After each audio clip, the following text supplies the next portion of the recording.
نحمده ونستعينه ونؤمن به ونتوكل عليه ونعوذ بالله من شرور أنفسنا ومن سيئات أعمالنا من يهده الله فلا مضل له ومن يضلل فلا هادي له وأشهد أن لا إله إلا الله وحده لا شريك له وأشهد أن محمدا عبده ورسوله أرسله بالهدى ودين الحق ليظهره على الدين كله ولو كره المشركون اللهم صل على محمد وعلى آل محمد كما صليت على إبراهيم وعلى آل إبراهيم إنك حميد مجيد اللهم بارك على محمد وعلى آل محمد كما باركت على إبراهيم وعلى آل إبراهيم إنك حميد مجيد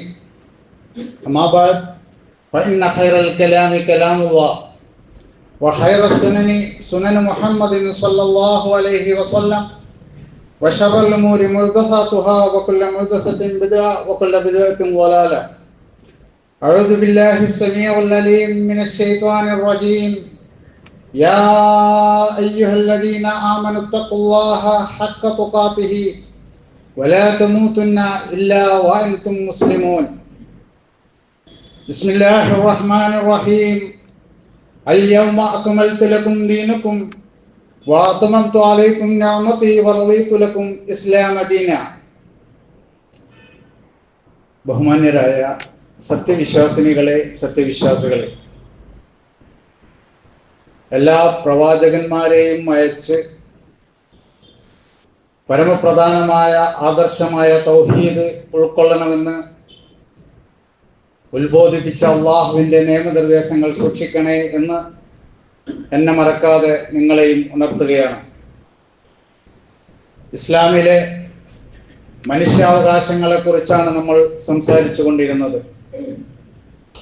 അന്താരാഷ്ട്ര മനുഷ്യ പ്രഖ്യാപനത്തിൻ്റെ പശ്ചാത്തലത്തിൽ ഇസ്ലാമിലെ വിശ്വാസ സ്വാതന്ത്ര്യത്തെക്കുറിച്ചാണ് നമ്മൾ പറഞ്ഞു വെച്ചത്. UDHR അഥവാ universal declaration of human rights പ്രധാനമായും 4 പ്രിൻസിപ്പിളുകളിലാണ് ഊന്നി നിൽക്കുന്നത്. അതിലൊന്ന് ഫ്രീഡം ഫ്രം ഫിയർ എന്നതാണ്, മറ്റൊന്ന് ഫ്രീഡം ഫോർ വാർ എന്നതാണ്, നിർഭയത്വം. ഒന്നാമതായി പുതിയ മനുഷ്യാവകാശ പ്രഖ്യാപനവും ഊന്നുന്നത് നിർഭയത്വത്തിലാണ്. ഈമാൻ എന്ന പദം തന്നെ നിർഭയത്വം എന്നർത്ഥമാക്കുന്നു. ആ ഈമാൻ ഉൾക്കൊള്ളുന്ന മുസ്ലിം എന്ന പദം, ഇസ്ലാം എന്ന പദം നമുക്കറിയാം സിൽമ് എന്ന ധാതുവിൽ നിന്നാണ് നിഷ്പന്നമായത്. സിൽമ് എന്നാൽ സമാധാനം എന്നർത്ഥം. ഈമാൻ ഉൾക്കൊള്ളുന്ന മനുഷ്യന് സമാധാനപൂർവ്വം ഈ ലോകത്തും പരലോകത്തും ജീവിക്കാൻ ആവശ്യമായ നിയമനിർദ്ദേശങ്ങളും നടപടിക്രമങ്ങളും ജീവിത വഴികളുമാണ് ഇസ്ലാം കാണിച്ചു തരുന്നത്. നമ്മുടെ വീടിന് അള്ളാഹു നിർദ്ദേശിച്ച ഇസ്ലാം വിശേഷിപ്പിക്കുന്ന പദം മസ്കൻ എന്നാണ്. സമാധാനം തേടുന്ന ഗേഹം. നമ്മളൊരു മുസ്ലിം മറ്റൊരു മുസ്ലിമിനെ കാണുമ്പോൾ ചെയ്യുന്ന അഭിവാദ്യം അസ്സലാമു അലൈക്കും എന്നാണ്, നിങ്ങൾക്ക് സമാധാനമുണ്ടാവട്ടെ എന്ന്. ഇവിടെ ഇങ്ങനെ ബേജാറായിട്ട് നാളെ മാത്രം ലഭിക്കുന്ന ഒരു സമാധാനത്തെ കുറിച്ചല്ല ഇസ്ലാം സംസാരിക്കുന്നത്. ഇവിടെ സമാധാനപൂർവ്വം ജീവിക്കുക, നിർഭയത്വത്തോടു കൂടി ജീവിക്കുകയും അങ്ങനെ അള്ളാഹുവിനെ അനുസരിച്ചും ആരാധിച്ചും നാളെ കടന്നു ചെല്ലേണ്ട ശാശ്വതമായ ഗേഹത്തിന്റെ പദവും ഖുർആൻ വിശേഷിപ്പിച്ചത് ദാറുസ്സലാം എന്നാണ്. സ്വർഗത്തിന് അള്ളാഹു നിർദ്ദേശിച്ച പദവും അള്ളാഹു വിശേഷിപ്പിച്ച വിശേഷണവും ദാറുസ്സലാം എന്നാണ്. ഇതാണ് നമ്മൾ ഒന്നാമതായി ഉൾക്കൊണ്ടേണ്ടത്. കഴിഞ്ഞ ആഴ്ച നമ്മൾ പറഞ്ഞു, ഇന്ത്യൻ ജനാധിപത്യത്തിന്റെ ശ്രീകോവിലിൽ കയറി അത് ധ്വംസിക്കുന്നതിന് മുമ്പ് ടെലിവൈസ് ചെയ്യപ്പെട്ടിരുന്നു, രാമായണം ടെലിവൈസ് ചെയ്യപ്പെട്ടിരുന്നു എന്ന്. അങ്ങനെയാണ് പുരാണങ്ങളിൽ ഇറങ്ങുന്ന ഒരു രാമനെ സജീവമായി മനുഷ്യ മനസ്സിലേക്ക് കൊണ്ടുവന്ന് താഴികക്കുടങ്ങൾ തകർത്തത്. അപ്പോ എന്നിട്ട് അങ്ങനെയുള്ള രാമനാണ്. അതുവരെ അവർക്ക് രാമനെ കുറിച്ച് ഒരു ധാരണയുണ്ടായിരുന്നില്ല. ഇങ്ങനെയുള്ള രാമന്റെ ക്ഷേത്രമാണ്, രാമൻ ജനിച്ച സ്ഥലമാണ് എന്ന് പറഞ്ഞാണ് വിശ്വാസികളുടെ മനസ്സിനെ ഹിന്ദുത്വ സമാഹരിച്ചത്. ഇനി നമ്മുടെയൊക്കെ സ്വപ്നമാണല്ലോ വീട്. നമ്മൾ അധികം ഒരുപാട് ലക്ഷങ്ങൾ ചെലവഴിക്കുകയും ഒരുപാട് നാളത്തെ സ്വപ്നം കാണുകയും അങ്ങനെ സ്വരുക്കൂട്ടുകയും കൊണ്ട് നമ്മൾ ഉണ്ടാക്കുന്നതാണ് നമ്മളെ വീട്. നാളെ ഒരാൾ വന്നിട്ട് എൻ്റെ മുത്തച്ഛൻ്റെ അച്ഛൻ്റെ ചിതാഭസ്മം ഇതിനടിയിലുണ്ട് എന്ന് പറഞ്ഞാൽ എന്തായിരിക്കും അത് ആ അവസ്ഥ എന്ന് നമ്മൾ ആലോചിക്കേണ്ടതുണ്ട്. ജഡ്ജിമാരുടെ വീട്ടിൽ പൂജ നടത്തുന്ന ഭരണാധികാരികളെ നമ്മൾ കാണുന്നു. തങ്ങൾക്ക് അനുകൂലമായ വിധി പുറപ്പെടുവിച്ചിട്ട് അവരുടെ റിട്ടയർമെന്റിന് ശേഷം പോലും ലക്ഷങ്ങൾ എണ്ണി വാങ്ങാവുന്ന, ശമ്പളം എണ്ണി വാങ്ങാവുന്ന തസ്തികകൾ നിയമിക്കുന്നത് നമ്മൾ കാണുന്നു. രാജ്യത്തെ ഇതൊക്കെ അടങ്ങുന്ന രാജ്യത്തെ മതേതരം ഹനിക്കുന്നതിൽ, മതേതരം പൊളിയുന്നതിൽ നമ്മളെല്ലാവരും ഖിന്നരാണ്, ദുഃഖിതരാണ്. പക്ഷേ നമ്മളൊന്നും നിരാശരല്ല. ഇതൊന്നും കാണാത്ത ഒരു പടച്ച തമ്പുരാനിലല്ല നമ്മൾ വിശ്വസിക്കുന്നത്. നമ്മുടെ ഡ്യൂട്ടി നമ്മൾ നിർവഹിച്ചിട്ടോ എന്ന് ആലോചിച്ചാൽ മതി. എല്ലാ അനീതികൾക്കും ഒരു അന്ത്യമുണ്ടാവും. നമ്മൾ വായിച്ചല്ലോ കഴിഞ്ഞ ആഴ്ച 53 വർഷമറ്റോ 53 വർഷം രാജ്യം ഭരിച്ച രാജകുടുംബം പെട്ടെന്ന് ഒരു സുപ്രഭാതത്തിൽ നാട് വിട്ട് ഓടേണ്ടി വരുന്ന വാർത്ത നമ്മൾ വായിച്ചു. അപ്പോൾ ഒന്നും മാറാത്തതല്ല എന്ന് നമ്മൾ മനസ്സിലാക്കണം. ഇവിടെയൊക്കെ നമ്മൾ മനസ്സിലാക്കേണ്ടത്, മനുഷ്യനുണ്ടാക്കുന്ന സകല നിയമങ്ങൾക്കും അതിൽ കുറെ അസമത്വങ്ങൾ ഉണ്ടാകും, അപൂർണതയുണ്ടാകും, അപര്യാപ്തതകൾ ഉണ്ടാകും. എന്നാൽ ലോകരക്ഷിതാവായ മനുഷ്യന്റെ മനസ്സിനെയും മനുഷ്യന്റെ ചരിത്രത്തെയും അറിയുന്ന ലോകരക്ഷിതാവിനെ ഉണ്ടാക്കുന്ന നിയമങ്ങളായാലും മനുഷ്യാവകാശങ്ങളായാലും അത് അന്യോന്യവും സുഭദ്രവും സർവസ്പർശിയുമായിരിക്കുമെന്ന് നമ്മൾ മനസ്സിലാക്കേണ്ടതുണ്ട്. അതുകൊണ്ട് വിശ്വാസ സ്വാതന്ത്ര്യത്തെക്കുറിച്ചാണ് നമ്മൾ പറഞ്ഞു വന്നത്. അതിലൊരു ഭാഗം ഇസ്ലാമികമായ രാജ്യത്ത് അമുസ്ലിങ്ങളായ ആളുകൾ, ഇസ്ലാമേതര ആളുകൾ ആസ്വദിക്കുന്ന സ്വാതന്ത്ര്യമുണ്ട്. ദിമ്മികൾ എന്നാണ് പറയുക. അവർക്ക് നിർബന്ധ സൈനിക സേവനങ്ങൾ, ഒരുപക്ഷെ മുസ്ലിങ്ങളെക്കാൾ അവർ സംരക്ഷിതരാണ്. അവിടെ അവർക്ക് നിർബന്ധ സൈനിക സേവനം പോലും നടത്തേണ്ടതില്ല. അതിനു പകരം നാമമാത്രമായ ജിസിയ നൽകിയാൽ മതി. അതിൽ തന്നെ അശരണരും ആലംബിഹീനനും സ്ത്രീകൾക്കുമൊക്കെ അതിൽ വിടുതലുണ്ട്. ഒന്നും ഇല്ലാത്ത പാവപ്പെട്ടവന് ബൈത്തുൽ മാലിൽ നിന്ന്, നമ്മൾ സക്കാത്ത് കൊടുക്കുന്ന ഫണ്ടിൽ നിന്ന് അമുസ്ലിങ്ങളായ ഇസ്ലാമേതര ആളുകളെ സഹായിക്കാൻ ഇസ്ലാമിക രാജ്യത്ത് സംവിധാനങ്ങളുണ്ട്. ഇവിടെയൊക്കെ മനുഷ്യന്റെ ജാതിയെയും മതത്തെയും ഭാഷയെയും ദേശത്തെയും വർണ്ണത്തെയും ഒന്നും അതിലൊക്കെ ഉപരിയായി ഖുർആൻ പറഞ്ഞതുപോലെ വലക്കത് കറംനാ ബനി ആദം സന്തതികളെ നാം ആദരിച്ചിരിക്കുന്നു. ആദം സന്തതികളെ മനുഷ്യൻ എന്ന നിലയിൽ തന്നെ ആ ഹജ്ജത്തുൽ വിദായിൽ അള്ളാഹുവിന്റെ ആയത്തിറങ്ങിയല്ലോ. അതാണ് ഞാൻ ആമുഖമായി ഇറങ്ങിയത്. അൽ യൗമ അക്മൽതു ലക്കും ദീനക്കും, നിങ്ങൾക്ക് നാം ഈ ദീനിനെ പൂർണ്ണമാക്കി തന്നിരിക്കുന്നു. വഅത്മംതു അലൈക്കും നിഅമതി, എൻ്റെ അനുഗ്രഹം നിങ്ങൾക്ക് പൂർണ്ണമാക്കി നിങ്ങൾക്ക് ഇസ്ലാം ദീനിന് തൃപ്തിപ്പെട്ട് തന്നിരിക്കുന്നു എന്ന് പറഞ്ഞുകൊണ്ട് ആ ആയത്ത് അവതരിക്കുന്നതിന് മുമ്പ് തന്നെ ഹജ്ജത്തുൽ വിദായിൽ തൻ്റെ 23 കൊല്ലത്തെ പ്രബോധനത്തിന്റെ ആകത്തുക നബി സല്ലല്ലാഹു അലൈഹി വസല്ലം പറഞ്ഞു. എന്തൊക്കെ പറയാനുണ്ടാവും? 23 കൊല്ലത്തെ പ്രബോധനത്തെ കുറിച്ച് പറയാനുണ്ട്. അറഫയിലെ ഉറുവാ താഴ്വരയിൽ തൻ്റെ കസുവ എന്ന ഒട്ടകത്തിന്റെ മുകളിൽ ഇരുന്നു കൊണ്ട് നബി സല്ലല്ലാഹു അലൈഹി വസല്ലം പറഞ്ഞത് എന്താണ്? ജനങ്ങളെ ശ്രദ്ധിച്ച് കേൾക്കുക. ഇനിയൊരിക്കൽ നിങ്ങൾ ഇതുപോലെ കണ്ടുമുട്ടി എന്ന് വരില്ല. നിങ്ങളുടെ രക്തവും സമ്പത്തും അഭിമാനവും പവിത്രമാണ്. ഈ ദിവസം പവിത്രമായതുപോലെ, ഈ മാസം പവിത്രമായതുപോലെ, ഈ നാട് പവിത്രമായതുപോലെ നിങ്ങൾ നാഥനുമായി കണ്ടുമുട്ടും. അന്ന് നിങ്ങളുടെ പ്രവൃത്തികളെ കുറിച്ച് നിങ്ങൾ ചോദിക്കപ്പെടും. നിങ്ങളുടെ അമാനത്തുകൾ, വിശ്വസ്തമായി കാര്യങ്ങൾ ഏൽപ്പിച്ചവർക്ക് നിങ്ങൾ അത് തിരിച്ചേൽപ്പിച്ചു കൊടുക്കണം. പലിശ ഞാൻ ഹറാമാക്കിയിരിക്കുന്നു. എൻ്റെ കസിനായ അബ്ബാസ് ഇബ്നു അബ്ദുൽ മുത്തലിബിന്റെ പലിശ തന്നെ ഞാൻ ആദ്യമായി അത് നിരോധിക്കുന്നു. നിങ്ങൾക്ക് അതിൻ്റെ മുതലിൽ മാത്രമേ അവകാശമുള്ളൂ. ജാഹിലിയ കാലത്ത്, നിങ്ങൾ അജ്ഞാത കാലത്ത് കൊടിപ്പകയും കുടുംബ മഹിമയും പദവിയും ഒക്കെ ഇതോടുകൂടി ഇല്ലാതാക്കിയിരിക്കുന്നു. എല്ലാവരും തുല്യരാണ്. സ്ത്രീകളോട് നിങ്ങൾക്ക് ബാധ്യതയുണ്ട്. ദയാപുരസം അവരോട് പെരുമാറണം. അമാനത്താണ് അവർ നിങ്ങളെ ഏൽപ്പിച്ച അള്ളാഹു നിങ്ങൾക്ക് ഏൽപ്പിച്ച അമാനത്താണ് അവർ. നിങ്ങൾ പരസ്പരം സഹോദരന്മാരാണ്. നിങ്ങൾ പരസ്പരം തൃപ്തിയോടെ നടത്തുന്ന കച്ചവടമല്ലാതെ മറ്റൊരു തരത്തിൽ മറ്റൊരു ധനം നിങ്ങൾ മോഹിക്കാവതല്ല, ആർജിക്കാവതല്ല. ഹിംസ അരുത്. നിങ്ങൾ ഹിംസ ചെയ്താൽ നിങ്ങൾ മതനിഷേധികളായി പോകും. എന്നിട്ട് നബി സല്ലല്ലാഹു അലൈഹി വസല്ലം പറഞ്ഞു, തറക്തു ഫീക്കും അംറൈൻ, നിങ്ങളെ രണ്ട് കാര്യങ്ങൾ ഞാൻ ഏൽപ്പിച്ചു പോകുന്നു. ലൻ തളില്ലു മാ തമസ്സക്തും ബിഹിമാ, അത് മുറുകെ പിടിക്കുമ്പോഴും നിങ്ങൾ പിഴച്ചു പോയില്ല. കിതാബുല്ലാഹ്, അള്ളാഹുവിന്റെ ഗ്രന്ഥം, വബി റസൂലിഹി, അവന്റെ റസൂലിന്റെ സുന്നത്തും. നിങ്ങളുടെ ദൈവൻ ഏകനാണ്, ഒരു പിതാവിന്റെയും മാതാവിന്റെയും മക്കളാണ്. കുല്ലുക്കും മിൻ ആദം വ ആദം മിൻ തുറാബ്, എല്ലാവരും ആദമിൽ നിന്നാണ്, ആദമാകട്ടെ മണ്ണിൽ നിന്നുമാണ്. അറബിക്ക് അനറബിയേക്കാൾ, അനറബിക്ക് അറബിയേക്കാൾ, വെളുത്തവന് കറുത്തവനേക്കാൾ, കറുത്തവന് വെളുത്തവനേക്കാൾ ഒരു പോരിശയുമില്ല. ദൈവഭക്തിയുണ്ടോ അതിന്റെ പേരിലല്ലാതെ? നിങ്ങൾ നാഥനെ മാത്രം ആരാധിക്കുക, നമസ്കാരം, സക്കാത്ത്, നോമ്പ് തുടങ്ങിയവ അനുഷ്ഠിക്കുക, നേതൃത്വത്തെ അനുസരിക്കുക. ഇനിയൊരു പ്രവാചകൻ വരാനില്ല. ഈ ഹാജറുകൾ, ഇവിടെ ഹാജറുള്ളവർ ഹാജറില്ലാത്തവർക്ക് എത്തിച്ചു കൊടുക്കട്ടെ. റബീഅത്ത് ബിൻ ഉബയ്യയും മറ്റുമൊക്കെ നബി സല്ലല്ലാഹു അലൈഹി വസല്ലം പറഞ്ഞത് ഇങ്ങനെ ഉറക്കെ വിളിച്ചു പറയുകയായിരുന്നു.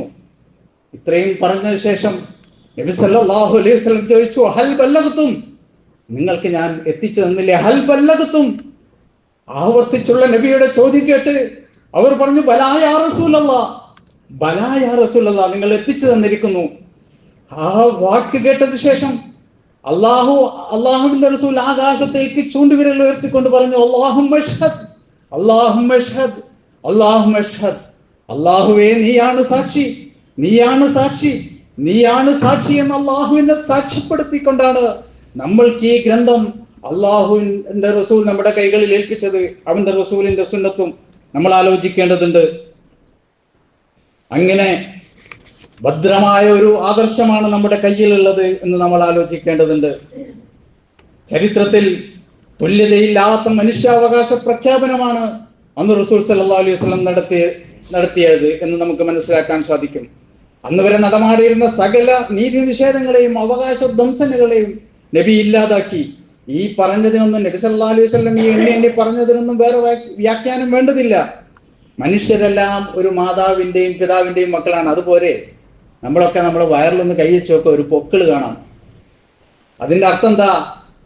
നമുക്കൊരു ഉമ്മയുണ്ട് എന്നാണ്. അവയവങ്ങളില്ലാതെ മനുഷ്യൻ ജനിക്കാറുണ്ട്, പക്ഷെ പൊക്കിളില്ലാതെ മനുഷ്യൻ ജനിച്ചിട്ടില്ല. അവനൊരു ഉമ്മയുണ്ട് എന്നാണ്. നമ്മളെ ഉമ്മന്റെ വയറ്റിലൊന്ന് നോക്കിയാൽ അറിയാം, അവിടെയും ഒരു പൊക്കിളുണ്ട്. ഉമ്മയ്ക്ക് ഒരു വല്യമ്മയുണ്ട്, അതിനപ്പുറം ഒരു ഉമ്മയുണ്ട്. അങ്ങനെ ഹിന്ദു ആയാലും ക്രിസ്ത്യാനിയായാലും മുസ്ലിം ആയാലും മതമില്ലാത്തവനായാലും മതനിഷേധിയായാലും ഒക്കെ എല്ലാവരും എത്തിച്ചേരുന്നത് ആ ഹവ്വ എന്ന ഒരു ഉമ്മയിലാണ്. ഈ ഉമ്മയുടെ മക്കളാണ്, സഹോദരങ്ങളാണ് നിങ്ങൾ എന്നാണ് റസൂൽ സല്ലല്ലാഹു അലൈഹി വസല്ലം പഠിപ്പിച്ചത്. അതുകൊണ്ടാണ് ബനി ആദം എന്ന് വിളിച്ചുകൊണ്ട് അള്ളാഹു നമ്മളെ ഉത്ബോധിപ്പിക്കുന്നത്. ഒരു ഉറുമ്പിനെ പോലും നോവിക്കരുത് എന്നാണ് റസൂൽ സല്ലല്ലാഹു അലൈഹി വസല്ലം പഠിപ്പിച്ചത്. അവരൊക്കെ നിങ്ങളെപ്പോലുള്ള സമൂഹമാണ്. എല്ലാ ജീവിവർഗങ്ങൾക്കും അവകാശമുണ്ട്, എല്ലാ ജീവവർഗങ്ങൾക്കും അവകാശമുണ്ട്, മനുഷ്യന് മാത്രമല്ല. ഒരേ ആത്മാവിൽ നിന്നും നിങ്ങൾ പുറപ്പെടുവിക്കുകയും അതിൽ നിന്ന് തന്നെ ധാരാളം പുരുഷന്മാരെയും സ്ത്രീകളെയും വ്യാപിക്കുകയും ചെയ്ത രക്ഷിതാവിനെ നിങ്ങൾ സൂക്ഷിക്കൂ എന്ന് നമ്മൾ ഓരോ ജുമയിലും പലപ്പോഴും കേൾക്കാറുള്ള, ഓരോ ജുമ ദിവസവും നമ്മൾ കേൾക്കാറുള്ള സൂറത്ത് നിസായിൽ ആദ്യ വചനത്തിൽ കേൾക്കാം, യാ അയ്യുഹന്നാസ് ഇന്നാ ഖലഖനാകും മിൻ ദക്കറിൻ വ ഉൻസാ വജഅൽനാകും ശുഊബൻ വ ഖബായില ലിതഅറഫു ഇന്ന അക്രമക്കും ഇന്നല്ലാഹി അത്ഖാക്കും. അവിടെയും പറയുന്നത് അള്ളാഹുവിന്റെ അടുത്ത് ഉത്തമനാണെങ്കിൽ അവന് ഭയഭക്തി വേണം എന്നുള്ളതാണ്. ഇങ്ങനെ ആ ആയത്തിന്റെ അവസാനം പറയുന്നത് കുടുംബ ബന്ധങ്ങളെ നിങ്ങൾ സൂക്ഷിക്കുക. നിങ്ങൾ ഏതൊരു അള്ളാഹുവിന്റെ പേരിലാണോ പരസ്പരം ചോദിച്ചുകൊണ്ടിരിക്കുന്നത്, ആ അള്ളാഹുവിന്റെ പേരിൽ നിങ്ങൾ കുടുംബ ബന്ധങ്ങളെ സൂക്ഷിക്കുക എന്നുകൂടി അള്ളാഹു നിങ്ങളുടെ കാര്യങ്ങൾ നിരീക്ഷിച്ചു കൊണ്ടിരിക്കുന്നു എന്ന് പറഞ്ഞുകൊണ്ടാണ് ആയത്ത് അവസാനിപ്പിക്കുന്നത്. ഇനി ഇസ്ലാമിലെ അവകാശം എന്നത് നീതിയിലാണ് എന്ന് നമ്മൾ മനസ്സിലാക്കേണ്ടതുണ്ട്. ജനാധിപത്യത്തിന്റെ 4 തൂണുകളിൽ ഒന്ന് ജുഡീഷ്യറിയാണെന്ന് നമ്മൾ മനസ്സിലാക്കിയിട്ടുണ്ട്. അതിന് പരിക്ക് പറ്റുന്ന കാര്യങ്ങളാണ് നമ്മൾ കണ്ടുകൊണ്ടിരിക്കുന്നത്. വിധിയിൽ പോലും പല പാളിച്ചകളും നമ്മൾ കാണുന്നു, കലർപ്പുകൾ കാണുന്നു. എന്നാൽ തുല്യനീതിയാണ്, തുല്യ അവകാശമാണ് ഇസ്ലാമിലെ മനുഷ്യാവകാശങ്ങൾ നമുക്ക് കാണാൻ കഴിയുന്നത്. നീതിയെക്കുറിച്ച് ഇസ്ലാം അതിൽ എന്ന പ്രയോഗിച്ച ആ പദത്തെക്കുറിച്ച് തന്നെ വലിയ പഠനങ്ങൾ ഉണ്ടായിട്ടുണ്ട്. സൂറത്തുൻ നിസാ 4-ാമത്തെ സൂറത്തിൽ തന്നെ 135-ാം വചനത്തിൽ അള്ളാഹു പറയുന്നു, യാ അയ്യുഹല്ലദീന ആമനൂ കൂനൂ ഖവ്വാമീന ബിൽ ഖിസ്തി ശുഹദാഇ ലില്ലാഹ്, സത്യവിശ്വാസികളെ നിങ്ങൾ അള്ളാഹുവിന് വേണ്ടി സാക്ഷ്യം വഹിക്കുന്നവരെന്ന നിലയിൽ കണിശമായി നീതി നിലർത്തുക എന്ന്. അതുപോലെ നീതി തങ്ങൾക്ക് തന്നെയോ, ആയത്തിന്റെ പ്രയോഗം നോക്കണേ, ആയത്തിലുള്ള പ്രയോഗം തങ്ങൾക്ക് തന്നെ, നിങ്ങൾക്കാണ് എതിരാണെങ്കിൽ, നിങ്ങളെ മാതാപിതാക്കൾക്കെതിരാണെങ്കിൽ, നിങ്ങളെ ഉറ്റ ബന്ധുക്കൾക്കെതിരാണെങ്കിൽ പോലും നിങ്ങൾ നീതിയിൽ നിലകൊള്ളണം. ആർക്ക് പ്രതികൂലമായിരുന്നാലും നിങ്ങൾ നീതിയിലായിരിക്കണം. ഈ യകുൻ അനിയൻ ഔ ഫഖീറൻ, ധനികനോ ദരിദ്രനോ ആവട്ടെ, അതിലൊക്കെ അവനുമായിട്ടൊക്കെ കൂടുതൽ ബന്ധപ്പെട്ട അല്ലാഹുവാണ്. അതിനാൽ നീതി പാലിക്കാതെ നിങ്ങൾ തന്നിഷ്ടങ്ങളെ പിൻപറ്റരുത്, അത് വളച്ചൊടിക്കരുത്, പിന്മാറരുത് എന്നൊക്കെ സൂക്ഷ്മമായി നിങ്ങളുടെ കാര്യങ്ങളൊക്കെ അള്ളാഹു അറിയുന്നു എന്ന് പറഞ്ഞുകൊണ്ടാണ് ആയത്ത് അവസാനിക്കുന്നത്. ഇതേ സൂറത്തിൽ തന്നെ 58-ാം വചനത്തിൽ ജനങ്ങൾക്കിടയിൽ നിങ്ങൾ നീതിയോടെ തീർപ്പ് കൽപ്പിക്കണം, വിശ്വസിച്ച് അമാനത്തുകൾ നിങ്ങൾ തിരിച്ചേൽപ്പിക്കണം. ഇങ്ങനെ നീതിയെക്കുറിച്ച് ഒരുപാട് സംഗതികൾ നമുക്ക് ഇസ്ലാമിൽ നിന്ന് വായിച്ചെടുക്കാൻ പറയും. ഒരു നാട്ടിൽ നിന്ന് നബി ആട്ടി ഓടിക്കാണ് ജനങ്ങൾ. ഇസ്ലാം അനുസരിച്ച് ജീവിക്കാതെ ആട്ടി ഓടിക്കുമ്പോൾ പോലും നബി സല്ലല്ലാഹു അലൈഹി വസല്ലം അലി റളിയല്ലാഹു അൻഹുവിനെ നിർത്തിയത് എന്തിനാണ്? ശത്രുക്കൾ ഏൽപ്പിച്ച, തന്നെ കൊല്ലാൻ തിരഞ്ഞു നടക്കുന്ന ശത്രുക്കൾ ഏൽപ്പിച്ച സംഗതികൾ തിരിച്ചു നൽകാൻ വേണ്ടി. അപ്പൊ അവരുടെ ശത്രുക്കൾ നമുക്ക് അങ്ങ് കൈക്കലാക്കാൻ നബി വിചാരിച്ചില്ല. അതുകൊണ്ട് ഇവിടെയൊക്കെ നമ്മൾ മനസ്സിലാക്കേണ്ടത് ഇസ്ലാമിന്റെ കണിശമായ നീതിയിൽ അനിഷ്ടമായ അവകാശങ്ങളെ കുറിച്ചാണ്. ഇങ്ങനെയൊക്കെ കാര്യങ്ങൾ മനസ്സിലാക്കി വ്യഭിചരിച്ചറിഞ്ഞ് നല്ല മുസ്ലിങ്ങളായി ജീവിക്കാൻ അള്ളാഹു നമ്മെ അനുഗ്രഹിക്കുമാറാവട്ടെ.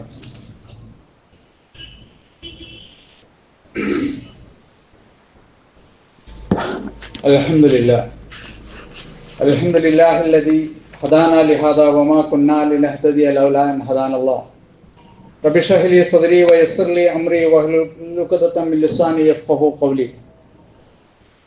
യാ അയ്യുഹന്നാസ് ഔസീകും സാനിയം ബിത്തഖ്വല്ലാഹ്. ഒരിക്കൽ കൂടി റബ്ബിനെ സൂക്ഷിക്കണേ എന്ന് ഉണർത്തുകയാണ്. നീതിയെക്കുറിച്ചാണ് നമ്മൾ സംസാരിച്ചു വന്നത്. 4-ാമത്തെ സൂറത്തിൽ ഒരായത്തെ വ്യാഖ്യാനിച്ചുകൊണ്ടാണ് നമ്മൾ അവസാനം പറഞ്ഞു വെച്ചത്. അതേ അടുത്ത സൂറത്തിൽ മായിദയിൽ 5-ാമത്തെ സൂറത്തിൽ 8-ാമത്തെ വചനത്തിൽ യാ അയ്യുഹല്ലദീന ആമനൂ കൂനൂ ഖവ്വാമീന ലില്ലാഹി ശുഹദാഅ ബിൽ ഖിസ്ത്, നിങ്ങൾ അള്ളാഹുവിന് വേണ്ടി നിലകൊള്ളുന്നവരാണെങ്കിൽ നിങ്ങൾ നീതിക്ക് സാക്ഷ്യം വഹിക്കണം എന്ന് പറയുന്നു.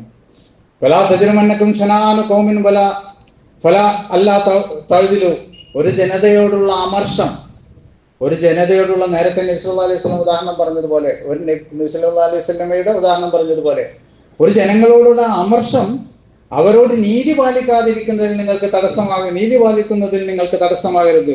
എഴുതിലൂ, അള്ളാഹു നിർത്തിയില്ല, നിങ്ങൾ നീതി പാലിക്കണം. ഹുവ അഖ്വബുൽ തഖ്വ, അതാണ് തഖ്വയോടടുത്തത്. അവിടെയും നിർത്തിയില്ല, ഒരേ ആയത്തിൽ തന്നെ വീണ്ടും വത്തഖുല്ലാഹ് എന്ന് പറഞ്ഞുകൊണ്ട് അള്ളാഹു പറയുന്നു, ഇന്നല്ലാഹ ഖബീറും ബിമാ തഅമലൂൻ, അള്ളാഹു നിങ്ങൾ പ്രവർത്തിക്കുന്നത് സൂക്ഷ്മമായി അറിയുന്നവനാണ്.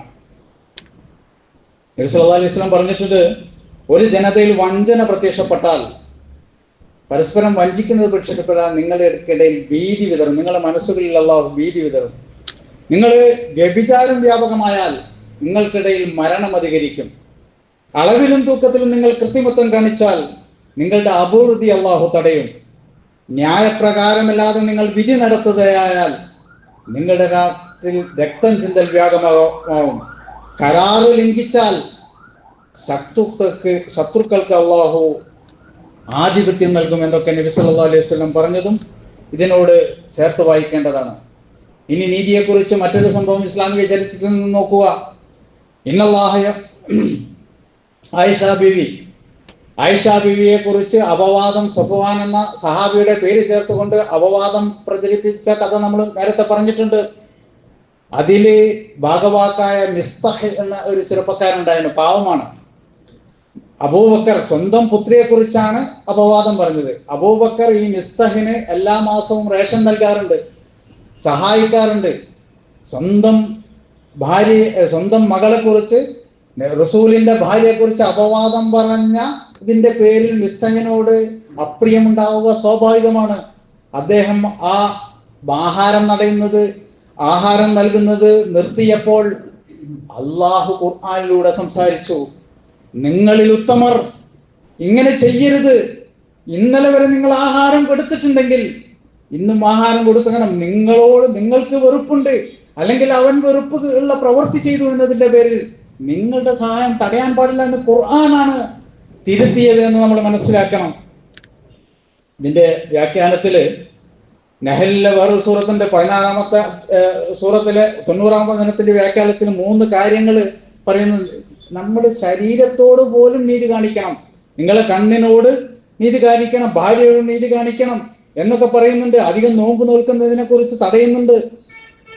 അള്ളാഹുൽ ഒന്നാമത്തെ നീതി നമ്മൾ കാണിക്കേണ്ടത് അള്ളാഹുൽ പങ്കു ചേർക്കരുത് എന്നാണ്. കാരണം എല്ലാം ചെയ്തു തരുന്നത് അള്ളാഹുവാണ്. ഒരിക്കല് ഖലീഫ ഉമർ ബിനു അബ്ദുൽ അസീസ് റളിയല്ലാഹു അൻഹു ഇബ്നു അബീ ഹാത്തിമിനോട് ഒരിക്കൽ പറഞ്ഞു, എനിക്ക് നീതിയെ കുറിച്ചൊന്ന് പറഞ്ഞുകൊണ്ടാണ്. അപ്പൊ അദ്ദേഹം പറയുന്നത് അത് വലിയ സംഗതിയാണെന്നാ, വലിയ കാര്യമാണ്, എന്നോട് അത് ചോദിക്കല്ലേ, എനിക്കത് പറഞ്ഞുതരാൻ കഴിയില്ല. അത്രയും ചെറിയവർക്ക് നിങ്ങൾ പിതാവിനെ പോലെയാവുക, വലിയവർക്ക് മകനെ പോലെയാവുക, സമന്മാർക്ക് സഹോദരനെ പോലെയാവുക, നിങ്ങളുടെ സ്ത്രീകളോടും അതേപോലെ സഹോദരന്മാരെ പോലെയാവുക എന്നൊക്കെയാണ് അദ്ദേഹം പറഞ്ഞു കൊടുക്കുന്നത്. നിങ്ങളുടെ ദേഷ്യം ഒരാളെയും നിങ്ങൾ അടിക്കാനോ ശകാരിക്കാനോ ഇടയാകരുത് എന്നും അദ്ദേഹം പറയുന്നു. ഇതുപോലെ തൊഴിൽ രംഗത്ത് കാണിക്കേണ്ട നീതിയെക്കുറിച്ച് 2-ാമത്തെ സൂറത്തിൽ പറയുന്നത് നമുക്ക് കാണാൻ സാധിക്കും. വലാത്തവക്കുലുവാം വാലക്കും ബൈനക്കും ബിൽ ബാത്തിലി, അന്യായമായി നിങ്ങളുടെ സഹോദരന്റെ നിങ്ങളുടെ ധനം തിന്നരുത്, നിങ്ങൾ അതിനുവേണ്ടി അന്യായമായി വിധി സമ്പാദിക്കരുത് എന്നൊക്കെ പറഞ്ഞുകൊണ്ട് നബി സല്ലല്ലാഹു അലൈഹി വസല്ലം അന്ത്യനാളിൽ 3 പേർക്ക് എതിരാവും. ഒന്ന്, നമ്മള് കൂലി പറഞ്ഞിട്ട് കൊടുക്കാത്തതിന്റെ പേരിലുള്ള ആ കൂലി ഒരു പണി ചെയ്തിട്ട് കൂലി കൊടുക്കാത്തതിന്റെ പേരിൽ ആ കൂലി കൊടുക്കാത്ത ആൾക്ക് എതിരാവും. ഇവിടെയൊക്കെ ഇസ്ലാമിന്റെ അന്യോന്യമായ ഒരു അണുകിട നമുക്ക് മാറ്റമില്ലാത്ത നീതിയെ കുറിച്ചാണ് നമുക്ക് മനസ്സിലാക്കാൻ സാധിക്കുന്നത്. മദിയൻകാരിലേക്ക് മറ്റൊരു സംഭവം, മദിയൻകാരിലേക്ക് അയച്ചപ്പോൾ, ഒരു ഗവർണറെ അയച്ചപ്പോൾ അളവിലും തൂക്കത്തിലും നീ അവർക്ക് നീതി ഉറപ്പുവരുത്തണമെന്ന് പറയുന്നുണ്ട്. അക്കാര്യം സൂറത്തു ആറാഫിലെ ഒരു വചനത്തിന്റെ വ്യാഖ്യാനത്തിൽ പ്രൊഫസറുകൾ രേഖപ്പെടുത്തിയിട്ടുണ്ട്. 2 ആളുകൾ തമ്മിൽ തർക്കമുണ്ടായാൽ, അല്ലെങ്കിൽ 2 വിഭാഗങ്ങളെ കുറിച്ച് തർക്കമുണ്ടായാൽ നിങ്ങൾ നീതിയോടെ വിധി കൽപ്പിക്കണം. അത് നമ്മളാളല്ലേ എന്ന് വിചാരിക്കരുത്. ഇസ്ലാമില് ഏറ്റവും കൂടുതൽ പറഞ്ഞത് നിസ്കാരത്തെ കുറിച്ചാണ്, അല്ലെങ്കിൽ ആദ്യം ചോദ്യം ചെയ്യപ്പെടുക നിസ്കാരത്തെ കുറിച്ചാണല്ലോ. എന്നാൽ നിസ്കാരത്തിന്റെ വിശദാംശങ്ങൾ ഖുർആനിലില്ല, അല്ലെ? നമുക്കറിയാവുന്നതാണ്. അതൊക്കെ നബി സല്ലല്ലാഹു അലൈഹി വസല്ലം വിശദീകരിച്ചെന്നാണ്. എന്നാൽ ഒരു ജൂതൻ, മുസ്ലിം അല്ലാത്ത ഒരു ജൂതന്റെ നീതിക്ക് വേണ്ടി 9 വചനങ്ങൾ ഖുർആൻ സൂറത്തു നിസായിലെ 9 മുതൽ 113 വരെയുള്ള ആയത്തുകൾ നിങ്ങൾ പരിശോധിച്ചാൽ അറിയാം. ഒരു ജൂതന്റെ നീതിക്ക് വേണ്ടിയാണ് ഒരു ആള് ഇത് കട്ടെടുത്തതാണ്. താമത്തുവിന് ഉബൈരിഖ് എന്ന് പറഞ്ഞ ഒരാള് തന്നെ ബഷീറാണെന്ന് പറയുന്നുണ്ട്. റിഫാഅത്ത് എന്ന് പറഞ്ഞ ഒരാളെ പടയെങ്കി കട്ടിട്ട് സെയ്ദുബിന് സമീൻ എന്ന് പറഞ്ഞ ഒരു ജൂതന്റെ ഇതിൽ കൊണ്ടുപോയി വെച്ചണ അവന്റെ വീട്ടിൽ നിന്നാണ് പിടിക്കുന്നത്. അതനുസരിച്ച് വിധിക്കാൻ പോകുമ്പോൾ ആണ് ഈ ആയത്തുകൾ ഇറങ്ങിയത്. അപ്പോൾ ഇത്രയും നമ്മൾ മനസ്സിലാക്കേണ്ടത്, ഇസ്ലാം വിശ്വാസികളോടും അല്ലാത്തവരോടും ഒരേപോലെ നീതി പുലർത്തുന്ന ഒരു മതമാണ്. അതിൻ്റെ മനുഷ്യാവകാശങ്ങളെ കുറിച്ച് നമ്മൾക്ക് ഇനിയും സംസാരിക്കാനുണ്ട്. അള്ളാഹു നമ്മെ നല്ലവരിൽ ഉൾപ്പെടുത്തുമാറാവട്ടെ. അള്ളാഹുവെ, ഞങ്ങൾക്ക് മനക്കരുത്തും നീതി ഉറപ്പുവരുന്ന ഒരു സാമൂഹിക ക്രമവും നിർഭയത്വമുള്ള ഒരു ഈമാനും സ്വസ്ഥമായ ഒരു ജീവിതം ഞങ്ങൾക്ക് പ്രദാനം ചെയ്യണമേ നാഥ. ഞങ്ങളുടെ രോഗങ്ങളെയും പ്രയാസങ്ങളെയും നീ നീക്കിത്തരണേ തമ്പുരാനെ.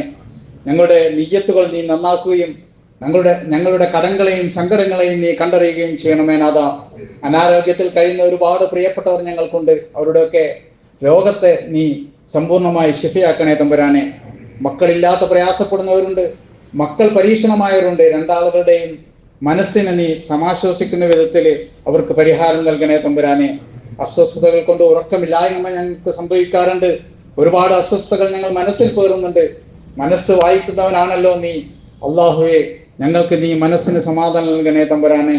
ആവശ്യമില്ലാത്തതിൽ ഇടപെട്ട് ഇടങ്ങറാവാതിരിക്കാനും ആവശ്യമില്ലാത്തതിൽ നിന്നെല്ലാം ഞങ്ങളെ നീ തട്ടിത്തിരിച്ച് നല്ല വഴിയിൽ നടത്തണേ തമ്പുരാനെ.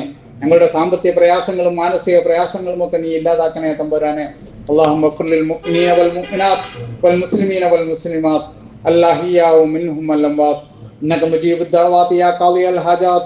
اللهم أجرنا من النار، اللهم أجرنا من النار، اللهم أجرنا وأجر والدينا من النار. ربنا هب لنا من أزواجنا وذرياتنا قرة أعين واجعلنا للمتقين إماما. ربنا آتنا في الدنيا حسنة وفي الآخرة حسنة وقنا عذاب النار.